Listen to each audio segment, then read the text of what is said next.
One thing that's been used for people to discredit my videos, as well as I've seen it happen with other people too, is the topic of mental illness.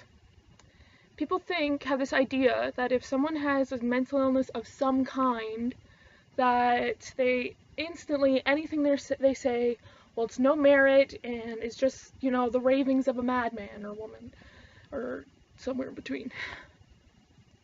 But why? Sure, if the person is schizophrenic and is making observations on things that aren't there, I mean, if they're like, well, my friend told me this thing about this, but that friend doesn't exist. Okay, I can kind of see that, but most mental illness that people have does not affect their ability to rationalize or talk about or get involved with issues of the day, which is essentially what my channel is made up of. Like, if you have an anxiety disorder, like a social anxiety disorder, that just means when you get around other people, you get really, really anxious and sometimes you can't cope. That doesn't mean that you don't, you can't learn about things and you can't have ideas the way other people can.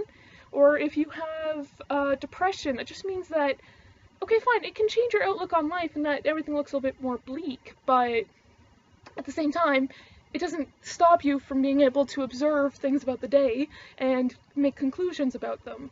Or I have ADHD, I will admit that. And it's part of the reason I make these videos is because of that.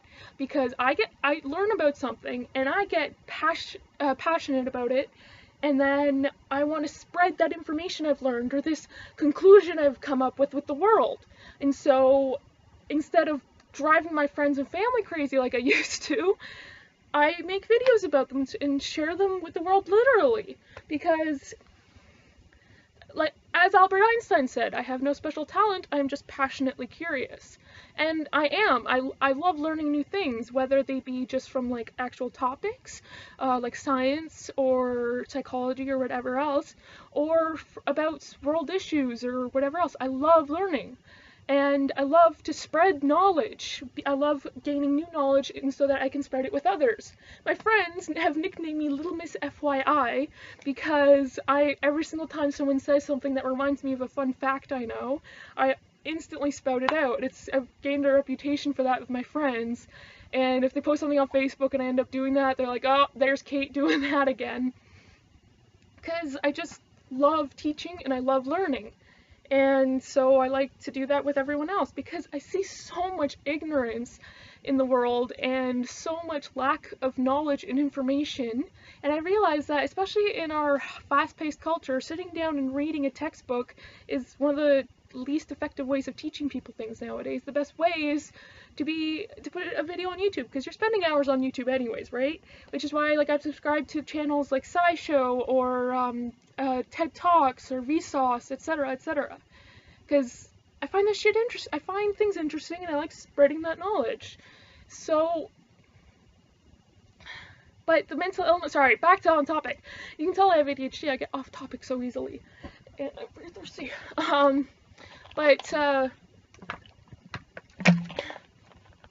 Mental illness, right? But almost all of the great thinkers in human history have had mental illness of some kind. I mean, Einstein said there's a thin line between genius and insanity. The greater your mind is, the more susceptible it is to mental illness, I think. Because the more you learn about the world and the way things work, the bigger your brain is, the more susceptible it is, the more chemicals that are firing, the more neurons, all this other stuff, the more susceptible it is to damage.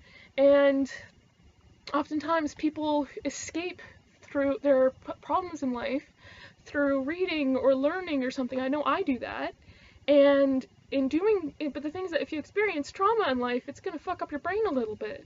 And even just having messed up brain chemicals, because a lot of time mental illness is just brain chemicals being all out of whack. For example, ADHD is just your dopamine levels are too low, which is why they use a stimulant to treat it. Or depression, your serotonin levels are too low, so they help you bring up your serotonin levels to make you happier. Or anxiety, your cortisol levels are too high, it's your stress hormone. And so, they just bring that back down to more manageable level, etc. It goes on and on. It's just, the brain chemicals are a little weird.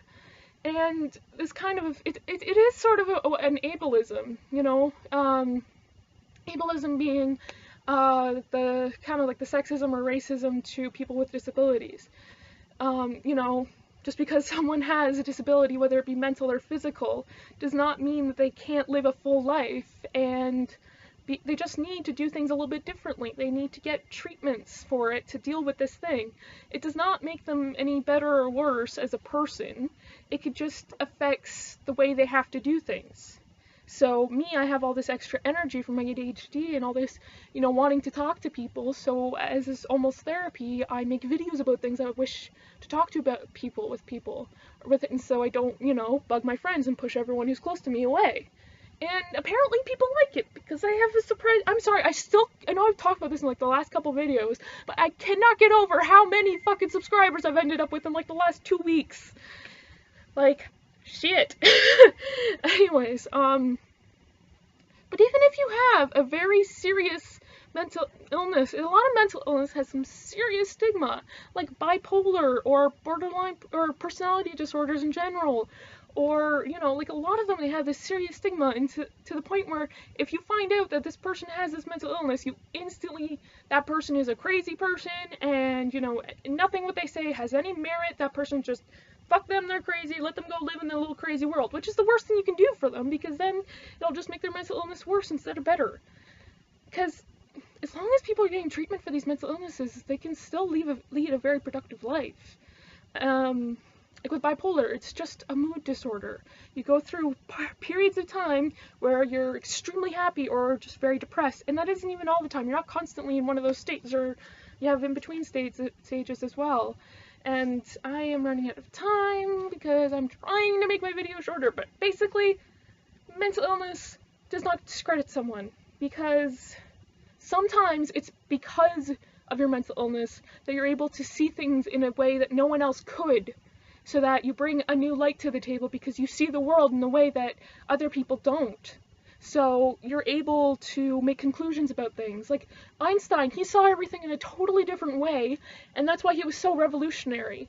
Same thing with almost every great mind, is that they see things differently. They add another perspective to something, and it helps put that puzzle piece that solves the whole problem. So there are people with mental illnesses for a reason. It's, you know, it's to add a little spice to the boring bland of life that was so corny. Oh my god. Bye.